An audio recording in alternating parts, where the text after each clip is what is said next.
On that subject, obviously with social networking, information has never been so much exposed. To recall one of my own experiences, drunken night out, tagged in some photos on Facebook, the mum saw, bit tragic. Have you guys had any experiences, like good or bad, on Facebook? I've had loads of good experiences. I worked as a tour leader, which is when I really started using Facebook. And so I've got something like 900 friends who are all my guests on the tour. So I've been able to stay in touch with people. I've been able to see the pictures. Some of them I can't actually remember who they are anymore, and they're still on my Facebook.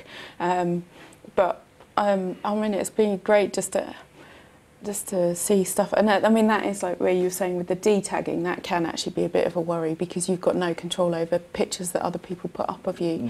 But we say that's all part of digital literacy. If someone says, can you take it down, then you take it down. So it's part. I think sometimes you get problems with that though, because for example, I saw a picture of myself and it wasn't tagged, but I was looking through somebody else's album, and that's what I mean, it's so easy to access from a night out. And I was like, oh God, I'm glad they didn't tag it. But actually, it's still on the web for people to see.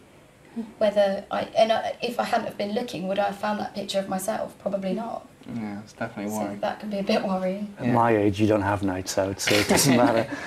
But I suppose for me, the issue has been a little bit different, which is that I'm very open, that I will befriend any student, for instance, who simply asks it. I got no filter. But I do sometimes find that interesting. I think it's curious how often students seem to post stuff almost with an unawareness that it's there forever, so to speak. The whole world can see. And that, well, at least their friends can see it. And again, you sometimes wonder, therefore, why are they actually posting it? Is it to send a message? Is it to cry for help? Is it a personal statement? All of those things. Well, advocates of social networking, of course, would say it's brought people closer together. But there's a lot of people who believe it has, in a way, made people, in many ways, more antisocial, the couch potato, so to speak. Which notion would you agree with? What side of the debate would you be on? See, I use the phrase sort of hyper-local quite often when I'm talking about social networking. So I use Twitter particularly as a news feed. This weekend I'm giving a talk at a conference about new media. I'm just about to meet probably about 30 people that I know on Twitter who I've never met face-to-face. So for me, I've got to know them online, and then I'm going to get to meet them face-to-face, and that will kind of deepen the interactions I've got. So I see it very much as kind of, I've got an online life and an offline life, and the two work together rather than becoming an online hermit. Yeah, certainly. Alastair? Well, it's interesting. I mean, there are arguments that for a variety of reasons, and again, that the United States has this tendency, rather more than we do at the moment, that people have become increasingly isolated, that we all live relatively hermetic or sealed lives. But I would agree, the idea of us all sitting in our little sort of silos, busily having communications with each other, but never actually physically meeting, I think you'll probably find it's quite weird to meet people who you know. And of course that used to exist with email, but it was just a name.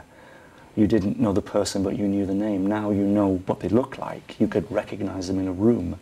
But I think there's still something probably very visceral about meeting somebody bodily. It's almost like an online evolution. Being in a physical presence is different. Yeah, certainly.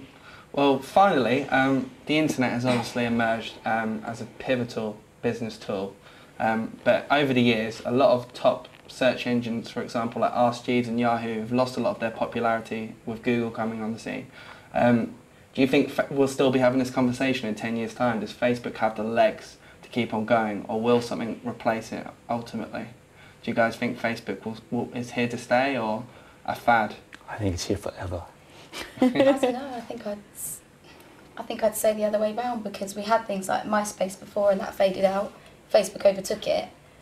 So what's to say that in a few years' time Facebook won't fade out and something else will be available as a social networking site? I think the social networking site, the concept of it will still be around though. I think it depends how much Facebook evolves, and they are constantly evolving, which I think sites like Friends Reunited, they evolved too late. MySpace didn't pick up on it too late. So it depends how much they keep going with what people are demanding. And the thing with Facebook is it's bigger than any of the others, and people have invested hours of their time uploading photos, tagging photos, and I'm just wondering how much impact that's going to have for people, but then you had the, 6 months ago, lots of people I think the opposite. leaving. I think the more they evolve it, the more likely it is to die off. Okay. I think the more elaborate it becomes, it will have the phenomena that MySpace did. It will simply become too involved with itself. I think if Facebook remains as open and as simple as it currently is, in which effectively you don't have to play the games, you don't have to get involved in any of the peripheral activities. If the core thing that you can do, which is to post things about yourself to the world, is allowed to remain uncomplicated, I can't see how it will go away. And effectively, the question then is, will they be able to fend off their competitors? And they have such a lead on any competitor that it's difficult to see how anyone could sort of catch them. You mentioned about Facebook obviously maintaining its core values to post, etc. Obviously now with Facebook you can milk cows on a farm. I'd never bother with any of that. Would you say that Twitter's popularity might be a backlash to Facebook in that it's just the core values of social networking? You post what you're up to, there's none of the photos, none of the hungover pictures.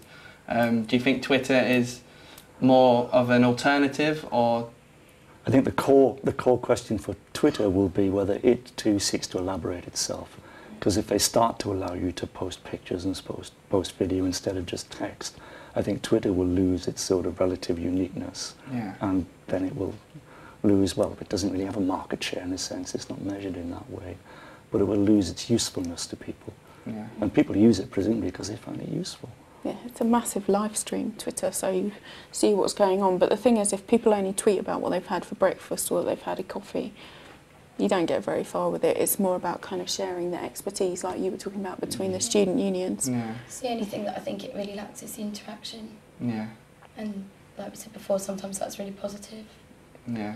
But it's nice to know when celebrities have sort of thrown up or something. Yeah. But its chief purposes as far as I know. Yeah. 50 Cent's new beef victim. Exactly. See, I don't use it for that. I've been using it extensively recently to get guest posters for my blog. So I've got a blog where I say to people, will you write a guest post for my blog? Because I'm already interested in what they've been writing on Twitter. And say, would you like more than 140 characters to talk about? We could talk about blogs in the next session. Yeah. Okay, right. Well, thank you very much for your time, guys. Sadly, that's all we've got time for. And stay tuned to the features section of Winchester News Online for my very own article on the rise in social networking. And stay tuned to Winnow for the best student journalism around.